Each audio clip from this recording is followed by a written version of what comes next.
On the seventh night, when my mind finally folded into his, I saw the universe as a living web of thought made visible. That thin blue-violet light kept pulsing behind my eyelids after I woke. My skull hummed with tones no human instrument could name. Who would have guessed that 3 forbidden commands would pull me from debt and push me to the very edge of abundance? If I tell you now that your world answers the certainty you hold inside, will you listen? Or will you keep calling to what cannot hear? What I learned then would not be theory. It would be a pressure you feel in the chest, a fact that moves furniture and money alike. The door was open. Something waited on the other side. Mini cliffhanger. In the next hour, a small, impossible sign arrived, the first proof that what I felt was not my private madness, but a signal with intent. 2 months before any of this, my life was architecture of scarcity. I am Rodrigo Navarro, 53, once a finance manager. For almost a year, I was unemployed. The apartment smelled of old coffee and dust. I slept on a thin mattress and woke with the weight of numbers pressing my ribs. Rent 3 months late. Calls from banks that slid across the table like knives. The car, my last visible possession, had become a ledger of shame. Mornings began with my eyes on a peeling ceiling. I would count days and dollars in the same breath. The phone vibrated like an accusation. I learned to ignore unknown numbers the way you learn to avoid a wound. My brother, Eduardo, said, "Be realistic. Take any job. Stop dreaming." He meant well. His voice was the city hard, exact, convinced. At night I sat with my laptop and watched videos promising recovery, methods that read like maps to treasure. I sent resumes that vanished into corporate vacuum. Each rejection felt like another layer of skin removed. My body tightened. Breathing shortened. I tasted metallic fear. Small, odd things began to nudge the edge of my days. Dreams crowded me, not images, but shapes. 3-dimensional lattices that spun like gears. Waking, I would find the same number sequence on a receipt, on a street sign, on a television headline. A word would ring in a cafe while I read it minutes later in an email. The air sometimes felt thick, like a summer before a storm, charged and slow. Once, the lights in my block blinked in a cadence that matched my pulse. I told myself it was stress. I also did not sleep well for weeks. My chest held a constant, low pressure. My hands twitched. My appetite was a calendar that refused to turn pages. The day the eviction notice arrived, the neighborhood smelled of frying onions and rain. I remember the rust of terrace bars, the neighbor's radio playing a distant samba. The paper in my hand felt unreal, a small formal thing that declared I had failed. I stood at the window watching a star blink, a steady, deliberate strobe. It was not random. It pulsed in sequences, like Morse that had fallen out of the sky. A part of me, shivering with humiliation, still thought of practical solutions. Call a cousin, sell things, find day labor. Another part, smaller, quieter, only held a steady, ridiculous curiosity. If something was communicating, what would happen if I answered? I began to mark time differently. Not with a clock, but with sensation. The mornings were colder, with a sharpness behind my sternum. My breath came shallow, as if the chest had grown cautious. My hands kept finding the same coin in the bottom of my pocket when I checked for change, always the same year stamped faintly. Habits became walls. I noticed myself rehearsing apologies even when no one stood before me. I told myself to be practical. Send more resumes, take temp work, stop wasting energy on fantasies. But the body kept remembering other possibilities. I developed small routines that betrayed my inner story. I would sit on the edge of my bed each evening, palms flat on my knees, and whisper a single sentence under my breath as if testing a muscle. It was not prayer. It was a phrase. I am not empty. I repeated it until the syllables blurred.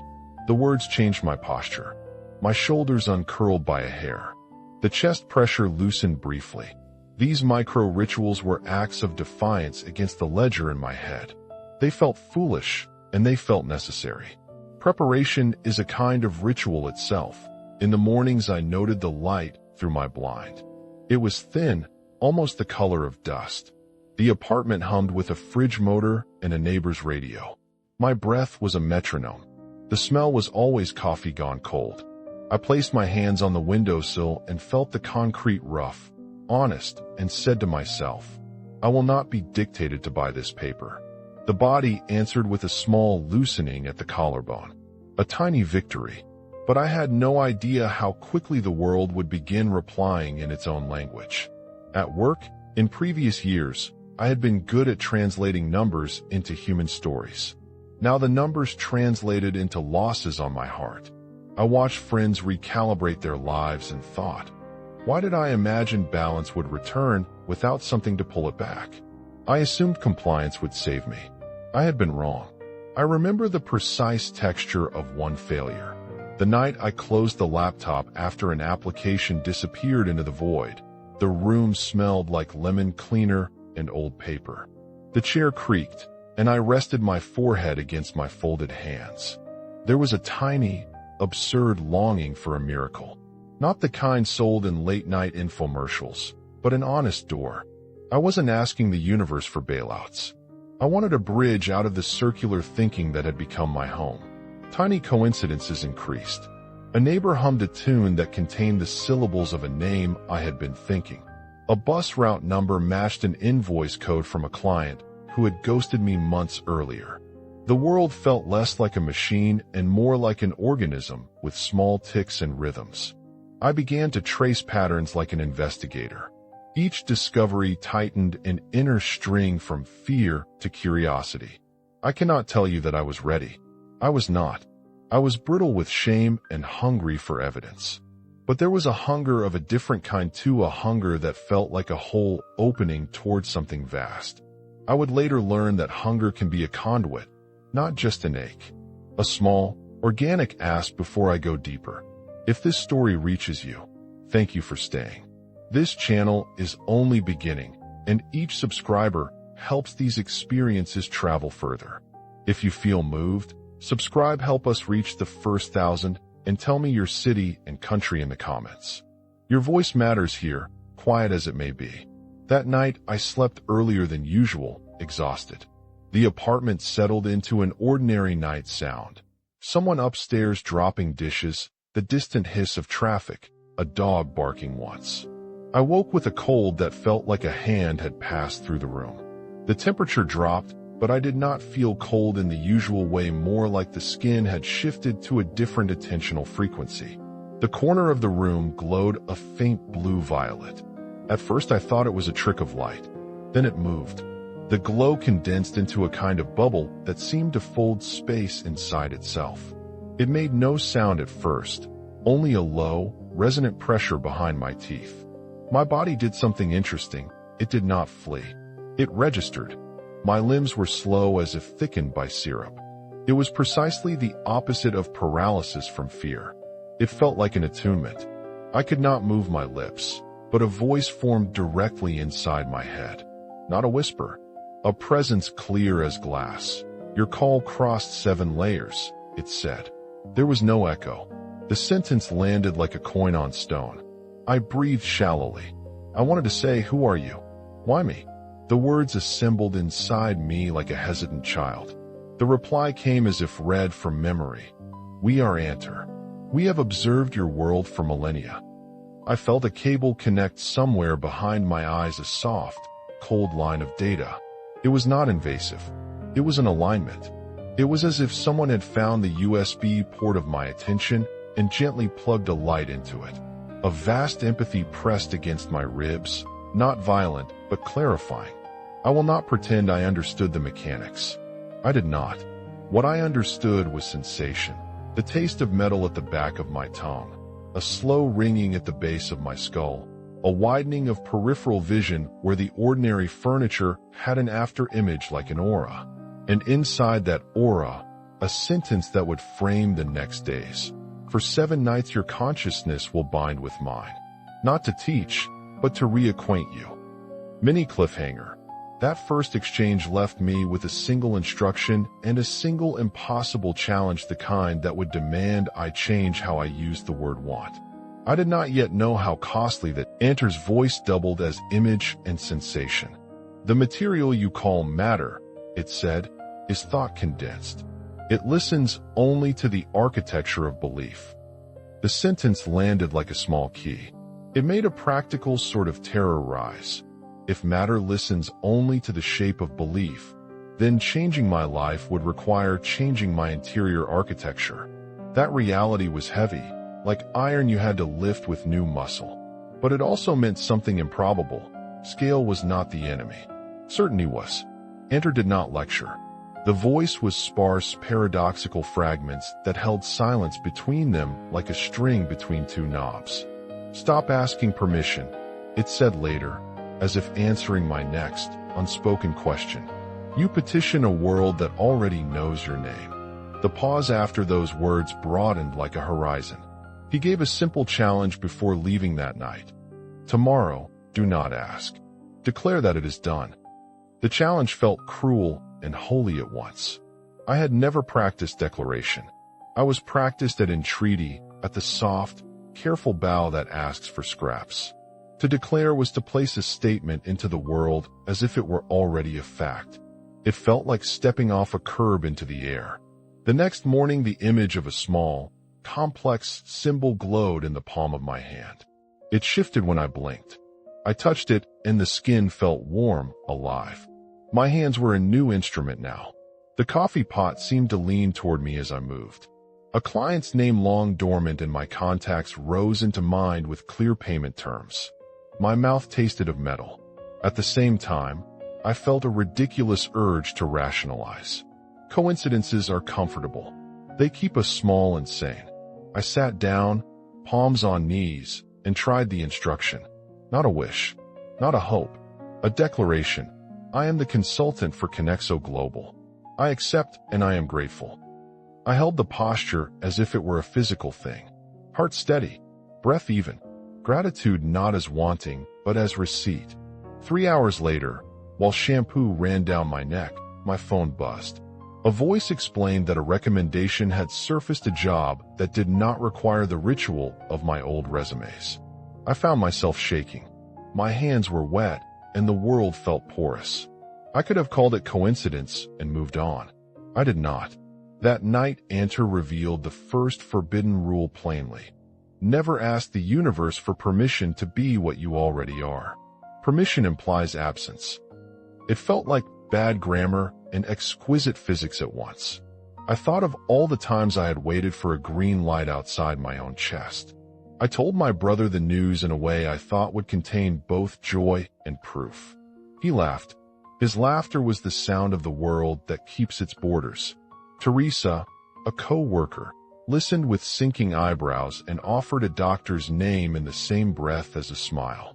The world responded to what it understood: concern, skepticism, the old grammar. Their reactions cut me more than the eviction notice. They were affection and disbelief braided together. At night, I doubted aloud. To Enter, I admitted my loneliness.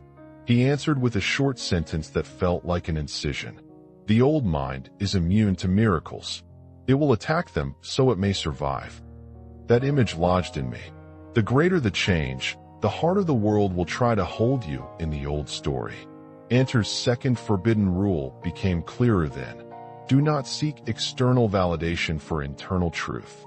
The sentence did not reduce to arrogance. It forbid the hunger for applause as a compass. It asked me to anchor in self-evident knowing. That is harder than it sounds because it requires tending to the body as witness. I began to practice in small, experimental ways. Each experiment had a protocol. Set the scene, feel the body, declare the truth as present, notice the micro-signal. The first was the job. The second was smaller. A forgotten invoice that had haunted me for months simply arrived with a note: paid. A neighbor returned a favor I had done years ago with unexpected generosity. Small, accumulating confirmations that the system, whatever one wants to call it, was responsive. I learned to watch sensations. The body became barometer. When I felt a calm, felt it in my sternum certainty, the field around me thinned and objects arranged. When fear rushed, The field thickened and possibilities delayed. I began to care more about my breath than about strategy. Breath anchored the declaration. Posture completed it. Gratitude sealed it. It was not magic in the childish sense. It was a protocol, pattern recognition, interior alignment, statement as fact. I found that desperation undermined the operation. The weight of pleading tightened the field. A light, steady recognition, I am the one, rearranged attention, and then situations bent into place. Still, the outside world pushed back. Eduardo said I must be careful. Teresa worried for my health. Their concern was not betrayal. It was real, but it was also the world speaking from its own map. I had to decide whether to seek approval from that map or to continue consulting a different coordinate system. Mini cliffhanger. Enter promised one more test of proof that would not only patch the immediate wound of bills, but would alter the rulebook of what I thought possible.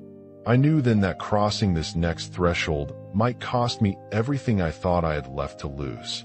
I woke with the symbol still alive under my skin. The room smelled of old coffee and wet concrete. Light came through the blind like grated silver.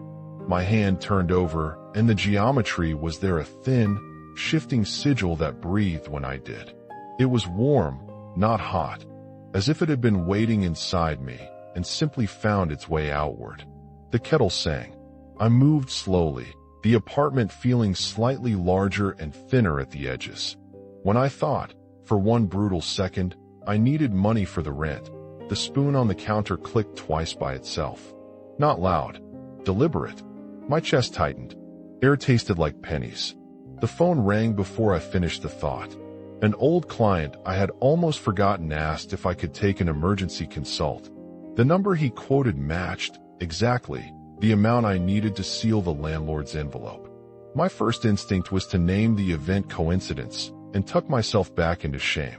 I held the cup and watched the coffee ripple as if someone had skimmed a pebble across its surface. My body registered a new variable, a small calm behind the sternum that said, "Notice this." I did. I took the job. I did not tell anyone how the call arrived. That night, Enter returned. The light no longer hovered at the corner of the room, but threaded itself into the air above my kitchen table. I tasted metal again. A low thrum lived behind my teeth. He spoke, and the words did not echo, they landed.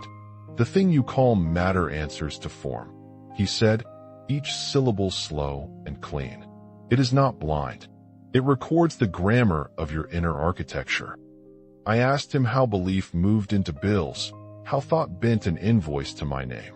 He tilted what might have been his head and made an image a classroom where everyone shouted at an empty blackboard. "You speak to absence," he said. "You ask where there is no ear." Then he folded that idea inward like a map. He left me with one instruction, weary and impossible. Tomorrow, do not ask. Declare. Do not intend as a supplicant. State as one who recognizes what already exists. I practiced the instruction like a muscle. I sat by the window, palms flat on my knees, and said the phrase aloud inside, as if testing a throat. I felt ridiculous and dangerous at the same time. The room was cool. My breath slowed. I said it again and added a simple loop to anchor it. I name it. I feel it. It is done. The words shaped my posture. I slept with the symbol warm in my hand. Small test promised. The next day would tell whether declaration was a superstition or a door. The quiet was a hinge. I decided on something measurable. Not fantasy, not wish. A specific, narrow event. A consultancy offer from Conexo Global, a company that had never returned my CV. The choice felt surgical. I set the scene in the late morning light, the blind halfway up, a glass of water at my right elbow, the laptop closed like a sleeping thing. I breathed until my lungs felt like bellows. I imagined the office not as a future hope, but as a room I already knew. The smell of new carpet, the handshake, the exact cadence of the HR director's voice. I let gratitude move through my ribs as if it were an internal payment received. I declared, quietly and with the posture of ownership, I am the consultant for Conexo Global. I accept and I am grateful. My loop affirmed it. I named one short example. A small clinic where I had volunteered asked me to advise them pro bono. Weeks later, that clinic found a donor and told me my involvement had opened a door. Another, Teresa's brother, a man with chronic back pain I had only exchanged friendly words with at the bus stop, later reported sleeping through the night after he began a routine of simple breathing and posture. I did not claim causality. I noted correlation in the way attention rearranged outcomes. Anter's voice returned briefly that night. You must not ask again what you already are. Request creates a gap. Statement closes it. He did not scold. He clarified. The instruction felt less like a trick and more like a technology. I practiced the loop. I name it. I feel it. It is done. I said it in the taxi. I said it walking into the interview. My hands did not tremble as much. My posture fit the role before a word was spoken. The director's handshake felt inevitable. Tomorrow would test the rule's limits. Could declaration scale past small favors and into the architecture of my life? The quiet before that test was thin, like paper stretched over a frame. News of the job spread in the ordinary ways: LinkedIn notifications, polite emails, the office memo. At home, the relief materialized as fewer calls from debt collectors and a calmer stomach. I wanted to tell Eduardo the whole thing and watch his face change from concern to something like awe. I picked my words carefully, balancing proof against what would sound like fantasy. An old client called. I got an offer. It happened fast, I said, keeping my voice measured. Eduardo laughed, not unkindly. You mean luck, he said. The laugh held a question. Are you unwell? He offered a practical map: checkups, therapy, medication, as if my experience could be redirected into a medical box. His voice was protective and exact. Teresa, when I mentioned the experiences later over coffee, looked at me with the kind of soft pity reserved for those whose maps diverge. I can pass you my cousin's doctor's number, she offered. Her hand brushed mine. The gesture was human and small. Their reaction stung more than any eviction notice had. I felt exposed. Silence lengthened between us. I carried the secret like a shard. Doubt creeped back in at night. Had I fooled myself? Was I simply more suggestible under stress? I asked Anner that night, blunt and raw. The apartment was dark except for the faint pulse of the symbol in my palm. The voice that answered was not soothing. It was surgical. The old mind is designed to preserve its story, he said. It will immunize itself against anything that threatens its narrative. He explained the second forbidden rule in spare lines. Do not seek permission for truth you already hold. Validation is a mirror that reflects the world, not your being. The sentence landed like a ledger closing. It meant I could not build my life atop external applause or pity. It meant I had to treat my inner certainty as the primary metric. It also clarified the cost. Relationships might fray. People anchor to their maps. When those maps are threatened, they defend them. I made a choice. I would not argue with Eduardo or push Teresa into belief. I would not theatrically prove anything. Instead, I would let evidence accumulate in silence. I would practice the rituals privately and let action speak where words failed. My loops shifted toward steadiness. I name it. I feel it. It is done. I breathe. I keep posture. I move. At work, I began small, delivering clear, measured results, and watched how an inner posture altered the outside. Colleagues deferred to the calm in my voice. Clients returned with more complex problems. Payments cleared with fewer follow-ups. But the world still resisted in other ways. Friends worried. Old lenders pressed. Eduardo called less. Teresa's eyes took on a guarded softness. Anter's parting note that night was quiet and heavy with promise. There will be one more test. It will ask you not only to declare, but to remove time from the equation. He did not explain further. The words left the room like a hinge. The next morning I woke with the symbol warm in my hand and a new question stitching through the silence. How do you live when people you love cannot yet see the world you now live inside? The answer was not yet clear.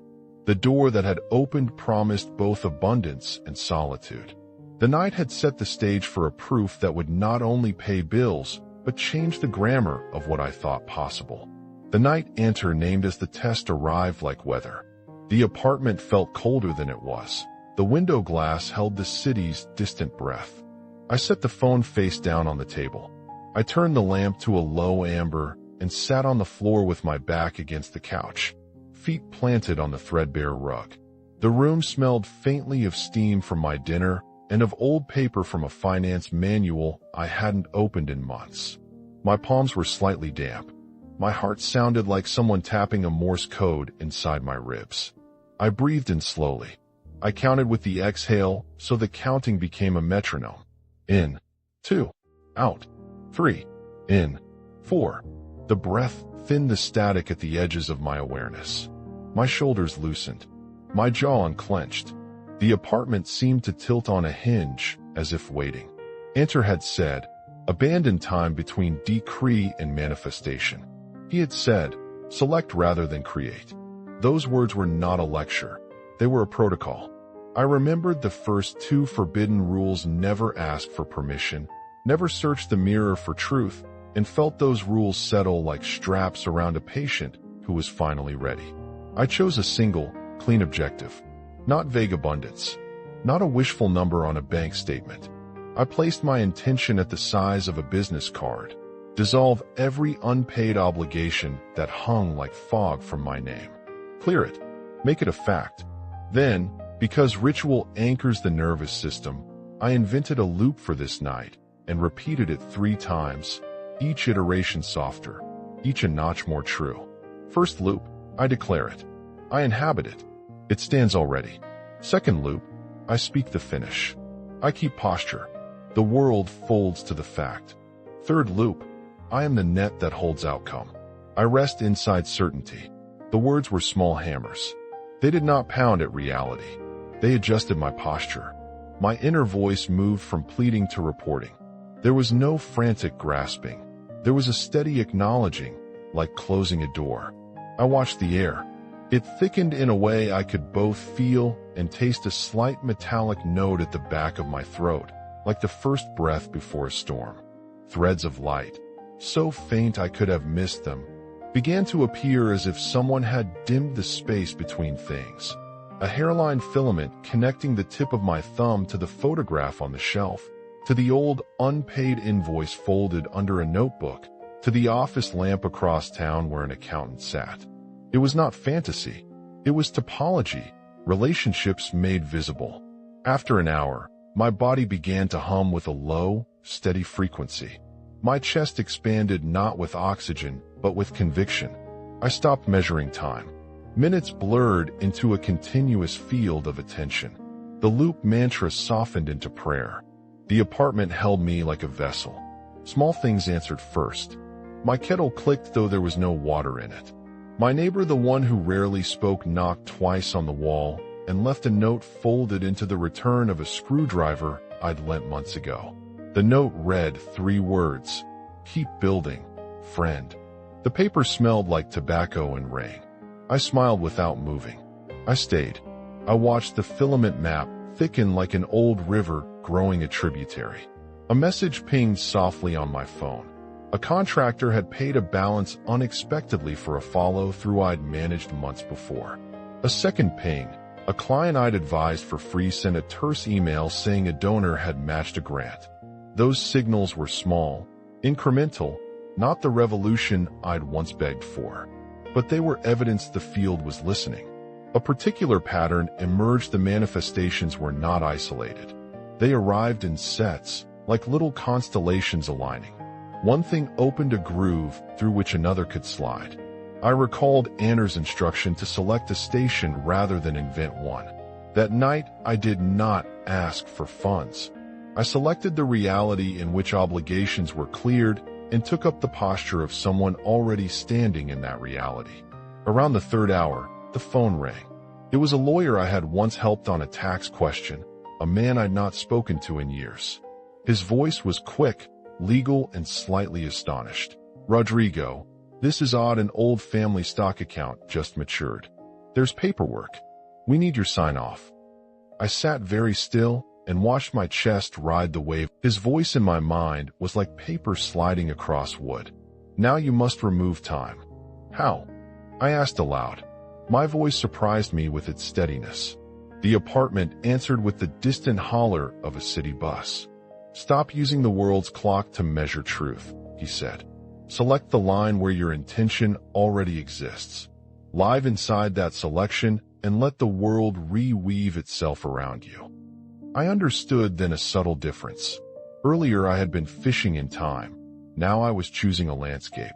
The manifestations that followed that choice were not miracles in the sense of violation. They were uncomplications, simplifications toward a state already true. Before the sun rose fully, I formed 2 more loops and set them into my bones. I live within the fact. I walk as if the ledger is balanced. I do not chase evidence. I allow evidence to meet me where I stand. The evidence arrived, not all at once, and not always as spectacle. It came as calls, as cleared invoices, as a neighbor's folded note, as a client's short email. Each item was a seam stitched closed. Each item taught me the pattern of selection. Each item made the rule feel like a tool in my hand rather than a slogan. That day the world rearranged. I understood that the final measure of the test was not how fast the money came, but how steadily my nervous system registered certainty. The wound of scarcity did not instantly vanish. Scars remained, but the habit of panic loosened its grip. Outside the window, 2 pigeons landed on the ledge and pecked in silence. They were ordinary, and ordinary felt luminous to me. I made a quiet promise. I would use the method again, less for spectacle and more as a hygiene of being. I would not advertise the instrument. Evidence would be my vocabulary. Mini cliffhanger. Tonight there would be a demonstration so precise it would change the way I interpret causality, but to reach it I had to surrender the last illusion I still loved, the comfort of a timeline. The 7th night was not dramatic. It was a consolidation. Anter's presence felt less like a visitor and more like a patient teacher dissolving the classroom into living room. The blue-violet glow that had once folded the walls into a bubble now sat, diffuse and warm, behind my eyes. The sense I carried into the night was no longer frantic hope, but a measured curiosity. What does it look like to speak with the voice of a universe already composed? He guided me by intention and by example. You will not be told the code in sentences, he said. You will be shown the moves that make the sentence true. He offered no doctrine. He offered practice. Anter's lessons were precise and small. Each lesson contained a physical action, a language adjustment, and a threshold test. Lesson 1. Posture is declaration. Sit as if you already inhabit the outcome. My shoulders relaxed into new bones. Breath lengthened. My throat opened. I felt the internal editor pause. Lesson 2. Word is state.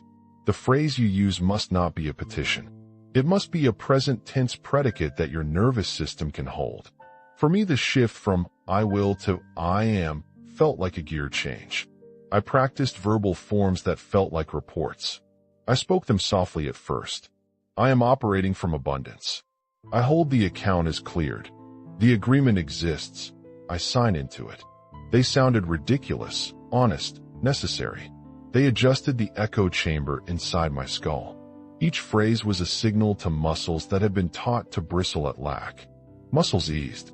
Thought patterns softened. Lesson 3. Emotion as bandwidth. Feeling elevates specificity into selection. Gratitude is not an after-party. It is a tuning device. I conjured the small, exact pleasure of a cleared table the way my shoulders drop, the light behind my eyes when a debt is gone. I made that feeling a lever. Lesson 4. Speak to the field without impatience. Anticipation is not the same as expectation. Desire without impatience is a steady magnet. I practiced waiting without watching. Anter arranged experiments that were procedural rather than mystical. He asked me to name 3 things: a paid invoice, a returned favor, a new client, and to treat each as a fact in the present. Then he watched me practice selection and scaffolding. We turned the practice outward. I learned how to phrase words for the world, not only for my private mind. There is a difference. Internal proclamations anchor the field. External phrasing places limits and boundaries. I practiced both. Internal, my ledger is clear. I said it while sitting at my kitchen table, palms flat, breath wide. I felt the taste of salt in my throat and a low hum in the bones of my feet. The statement changed the temperature in my chest. External, when I emailed the CEO about the new division, my words changed. I wrote as a partner, not a supplicant. I appreciate the vision you described. I am prepared to co-lead the financial strategy. I typed. The sentences were minimal, precise, without flattery. I used present tense partnership language. The tone shifted the negotiation immediately. People accept the posture they are offered. Answer taught me variations of Loop's small, rhythmic statements that resembled mantras but were technical in use. He insisted they be unique to my experience. He gave me 3 that night. Loop A, I hold the fact. I move from within. Loop B, the account is done. I act like the ledger is closed. Loop C, time does not separate intention and result. I stand inside consequence. I practiced them aloud, whispered, and thought them during meetings. Each loop smelled slightly different. Each settled in a different part of the body, one in the chest, one behind the eyes, one in the belly. Together they functioned like a radio band selection. There were small experiments with other people, carefully chosen. I did not broadcast. I tested with micro requests of ordinary honesty. I declared to a client, we will reconvene with a proposal as partner-level collaborators, and then I did the internal posture. The client responded as if it had always been the plan. A surgeon's steadiness became contagious. Anter's language was spare. He would say, don't teach the world to answer. Teach yourself to stop asking. And then he would be quiet, letting silence become the field where testing occurs. He also warned of knives and social cloth. Others will test you with their maps, he said. They are not hostile, they are comfortable. You must be kind and immutable. The words stung softly because they were practical. He was not romanticizing solitude. The illumination, when it came, was less a flash than a recalibration. In one moment I perceived the process as if it were a machine whose levers I could now see. Thoughts are selectors. Emotions are amplifiers. Posture is addressing. Words are commitments. It was mechanical, elegant, and oddly free of mystery. I saw how a single refusal to plead changes the geometry. When I stopped begging the world to show up and started reporting where I already stood, the world began to realign. The change was not metaphysical theater. It was protocol. Do this, reliably, and the pattern follows. Anter gave me a final exercise that distilled the code into practice. He asked me to perform the 3-part ritual each morning for a week and to record the outcomes without interpretation. The ritual: 1, 2 minutes of posture. Stand, breathe into the belly, hold shoulders back. 2, 2 minutes of declaration. Speak 3 present tense statements out loud, one about finance, one about a relationship, one about health or capacity, all as facts. 3, 2 minutes of embodied gratitude. Feel the physiology that would accompany the outcome. I did it every morning for 7 days. The results were incremental and cumulative. Old invoices arrived in different forms: a check in the mail, an apologetic email, a transfer with a note settlement. A friend called and confessed that a job opening had been postponed and then accelerated after our conversation, offering an opportunity one could advise on. A neighbor returned a borrowed tool with a small envelope of cash and a note. For your trouble. Keep the tools, keep building. Each event on its own would have been a novelty. Together they were a grammar. I learned to test with skepticism and to measure without superstition. There was no claim that everyone will become wealthy overnight. The point was operability, a method you can use, a practice you can repeat. I accepted responsibility for words I spoke about reality. I stopped promising cures. I began to teach myself to manage my field. Answer's final lesson that night was brief and contained an invitation rather than instruction. You have the code. Now live it. In private, I used it as a tactile reminder that the field answers posture as much as prayer. Life rearranged without theatrics. Contracts formalized. The division at the firm took shape with me in an executive role I had not imagined an hour before the convergence. The new partner, pragmatic, precise, began to consult me in earnest. Investors replied to emails with swift, businesslike confirmation. A modest portfolio that had been dormant suddenly matured into something mobile and active. Together, the threads created not a lottery win, but a structural firming of resources. At home, the rhythm of relationships shifted. Eduardo spoke less from alarm and more from curiosity. There were still moments of skepticism in his face. Old roles do not dissolve overnight. But the calls for money stopped becoming crises. Teresa, who had once offered a doctor's card with a blush of concern, began to ask for my counsel about a local clinic's finance plan. Her eyes held a new question. What happens to a life when its interior grammar changes? People's reactions taught me the shape of responsibility. Some friends leaned in and wanted to learn. Others recoiled, some quietly, some with a firmness that felt like self-preservation. The choices I had to make were not dramatic. They were about clarity. I learned to offer demonstration, not persuasion. I learned to accept silence without needing to fill it. The crystal warmed further when I was near someone who was uncomfortably close to a turning point. It shivered faintly when I crossed a street with a stranger who later told me their life had shifted after a chance meeting. The object felt like a meter for readiness. I found I could sit with someone for a coffee, hold the crystal in my pocket, and feel when their field tuned to possibility. It was intimate and ethical in its own way. I did not use it as a weapon or a show. It was a compass, not a wand. Months passed with a steady kindness. I rebuilt not only my finances, but my trust in the world's capacity to respond. My health mirrored the interior change. Insomnia softened into longer sleeps. Old back pain, which had been a steady companion of anxious stooping, eased when I remembered to align posture with my declarations. I saw a physiotherapist who said nothing mystical. She prescribed posture-driven exercises and laughed when I told her I had been doing spiritual rehearsals. Posture moves the body, she said. You've unlocked a better pattern. I kept from promising cures to anyone. I reported experiences. I honored limits. Anter's last message arrived not as a thunderclap, but as a small voice in the corridor of my mind. You are not unique. You are a node. When you live the code you learned, you become a transmitter. He demonstrated again, briefly, a pattern of lines folding, light thinning, and then he became absence. The absence was not emptiness.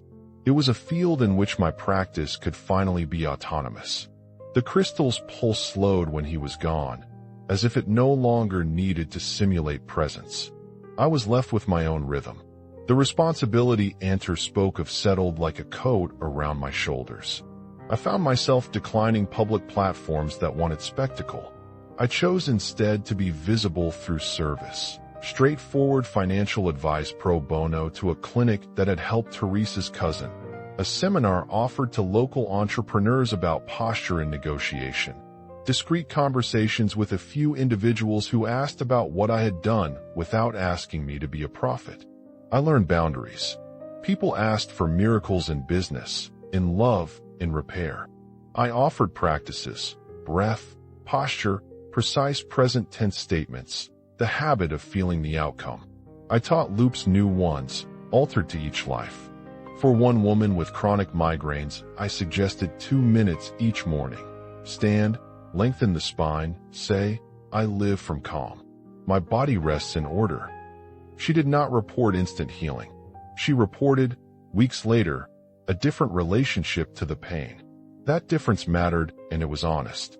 There were nights I missed Anter's patient imprecision. There were small gremlins of vanity that wanted the crystal to hum louder whenever I entered a room. I learned to put it away and sit with the quiet. Power without humility becomes weight. I wanted the code to be light. Months later, in a modest office overlooking a busy street, Eduardo and I talked like two men who had learned to wear different skins. He asked me precisely, "Do you believe you changed, or only the noise around you changed?" He pushed his glasses up and watched my face. I told him what had changed inside me, how my inner calendar had altered, how I stopped measuring my worth by odd hours and started measuring by the steadiness of my posture under pressure. He listened. He did not convert. He softened. That was enough. Anter's last gift had been a phrase more than an object. Live as demonstration, not as sermon. I took that instruction into meetings, into conversations with my children, into the way I answered with calm when old debts pinged my phone. I learned to embody the code not to impress, but to steady. I kept a small ritual. Each Sunday, I sat in a quiet chair, held the crystal for a moment, then closed my hand away from it and practiced gratitude for things already done. I spoke aloud my final loop for the episode, something we had shaped across the nights, and that now felt like a legal instrument rather than magic. I stand in the fact. I act from completion. I let the world rearrange itself. It was short, and it worked against the honeyed promises I'd once swallowed. It was a sentence that moved muscle and paper. Months turned into a year. My business is stabilized. I reconciled with family in small, tender ways.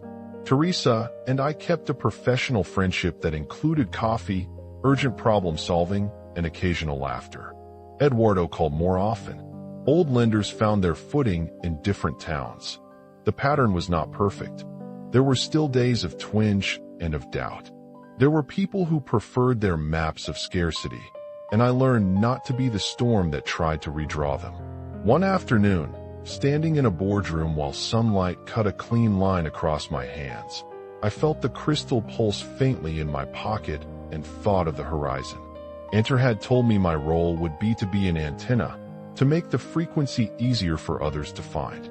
I was not to found a movement. I was to live simply so someone else might remember their tone.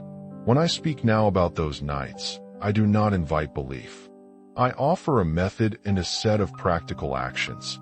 Posture, present tense language, feeling, and the deliberate refusal to seek external validation as the measure of truth. I tell people to test it on small things, a returned favor, a cleared late invoice, a reconciliation. If the method fails, collect the data and adjust. If it works, keep the work humble. The crystal moved toward a different kind of life. I no longer needed it as a proof.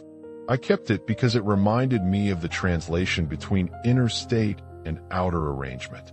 Sometimes I would place it on the table beside a person who had asked me for a practice. They would hold it and feel a slow pulse, and then tell a story about a change that had been small and then, cumulatively, enormous. My final conversation with Anter happened in a gap between meetings, in the space behind a closed door. He had taught me how to live without him. He left saying what I had already become sure of. This is not about making the world pay you. It is about removing the gap in the world's mirror so that you no longer mistake reflection for absence. I touched the crystal in my pocket as if touching a pulse and felt nothing but the city's low hum. The lesson had folded into me. The question I leave is not whether you can alter your circumstances. The question is smaller and sharper. What would you act like if the thing you want were already true? Ask that in the empty room of your body. See how your posture answers first. Then speak in present tense. Then wait without watching. Mini cliffhanger. Somewhere out there, someone is about to find the crystal in the palm of their hand, because every awakened node casts a small shadow, and where the shadow falls, a new test will begin. I sit by the window in my office and watch the city breathe. Light moves across the pavement like a slow pulse. The glass is slightly warm under my hand. Below, people go by heads bowed, hands full, lives that look ordinary from this height. But I see the tremor of thought behind each face, the small weather of wanting and fearing. It is quieter now when I look, quieter and more spacious. The scene is ordinary. The perception is different. The crystal rests on the wood beside my laptop. It is not a talisman for show. I run my thumb along its cool surface and remember how it first fit into my palm like a promise. Sometimes it hums, unnoticed. I let gratitude saturate the posture, not as a performance, but as a physiological shift. The world begins to answer to the body that wears its truth. I have a set of short loops I use now. They are private instruments, shaped by the life they were meant to steady. I speak them softly, sometimes under my breath in a meeting, sometimes as a note to myself in the mirror. Loop 1. I am already complete. I move from conclusion. Loop 2. My ledger is closed. My hands are free. Loop 3. I hold consequence. I act like it. They are not prayers. They are small reports to myself. They reorganize the muscles around possibility. Try them in your chest and notice how the chest responds before the mind settles. The body is a faster radio. My days are not a series of miracles. They are a series of reorganizations. A contract still requires clarity. A relationship still needs negotiation. Health still needs physical care. What changed is the way I approach those tasks. I act from the fact words in the present tense that align posture, breath, and feeling. I declare to myself what is already true, and then I do the mundane work required to make the declaration responsible. The cost came after the first weeks of ease. People misunderstood. Eduardo asked me if I had lost my reason. Teresa offered a doctor's number with a softness that felt like distance. Some friendships narrowed. Others deepened. The crystal did not make me popular. It made me accountable. That is the real test of any power. Does it ask you to be a better steward of what you have, or does it only feed vanity? I learned boundaries the hard way. I said no to stages that wanted spectacle, and yes to small rooms where people came with their actual troubles. I gave pro bono consultations to a clinic and watched them rearrange their books as if unclasping a breath. A woman with chronic migraines told me, months later, that the pain had not vanished but that the panic had. She had 2 sentences she used each morning and her spine had softened. That, to me, was a real result. The crystal became less about proof and more like a tuning fork. When I sit with someone who is on the edge, an entrepreneur filled with practical fear, a friend stuck in grief, the stone hums faintly in my pocket. It tells me they are near an opening. I do not wave it. I do not promise. I sit, hold posture, and speak clarity. People can feel steadiness. They will mimic it when they are ready. The rhythm passes through them as a possibility rather than a command. There are practical habits I keep. I begin mornings with posture, feet grounded, chest open, breath long. I speak 3 present tense facts out loud, one about capacity, one about relationship, one about a current project. I let a small, exact gratitude fill the core of my body. The smell of coffee, the click of keys, the weight of the phone in my hand. These moments are not magical. They are engineering. They align my nervous system with the fact I am holding. At times I still hear Anders' voice as an afterimage. He spoke in parables and in paradoxes. He left me with an instruction that was less a command than a behavior to be tested, live as demonstration, not sermon. That line shaped my public life. Demonstrate the method by results and restraint, but do not preach it from a platform. It is ethical to offer technique and to withhold dogma. People ask for a final recipe. They want the neat list. I say, posture before policy, present tense language before plan, feeling as bandwidth before detail, wait without watching. Those are not formulas for arrogance. They are practices for shape. They teach the body to stop begging and to begin reporting. There is a small meditation I sometimes lead when a room is tense. I tell people to stand, to sense gravity pressing into feet, to breathe until the throat unclenches.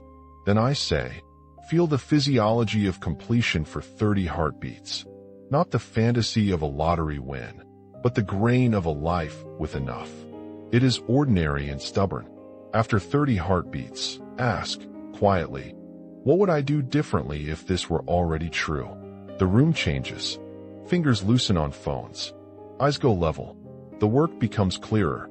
I have kept a journal of coincidences and intersections not to prove anything to anyone, but to train my sense of cause and effect. A lawyer's call, a transfer with a note of apology, a neighbor returning a tool with a small envelope. None of these were thunderbolts. They were grammar, consistent events that spoke a new language when assembled.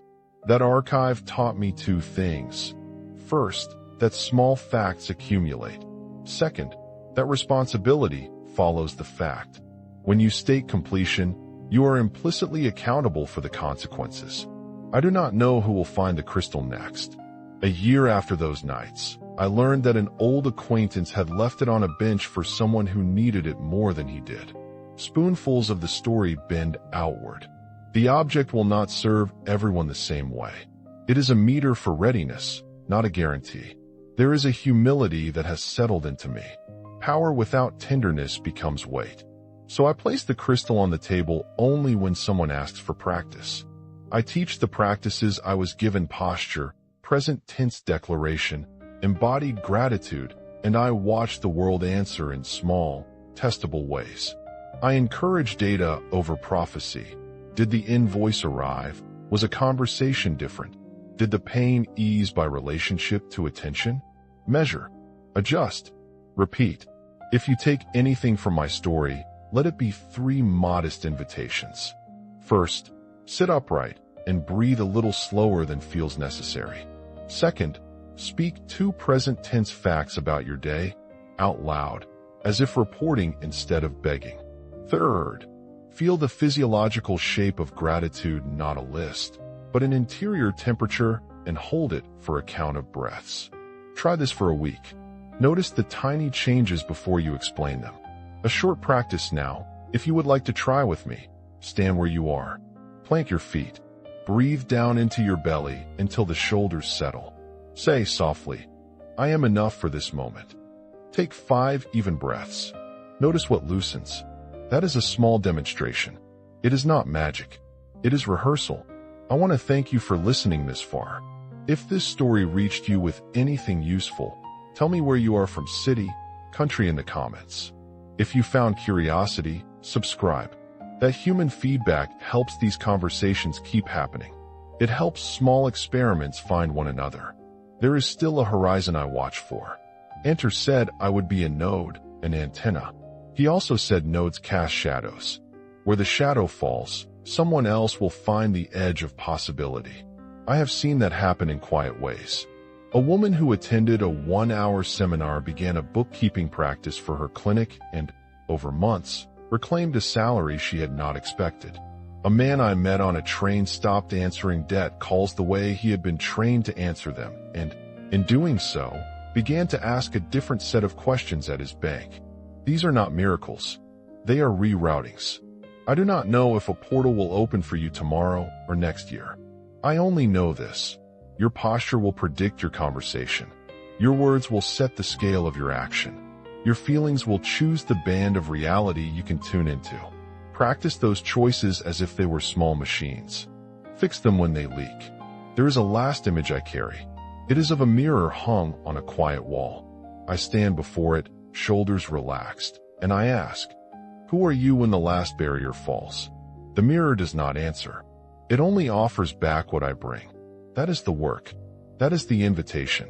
Soon, someone will pick up a small stone in a park or in a drawer and feel a familiar pulse. They will not find answer. They will find themselves. And when they do, the test will begin anew. Part 10.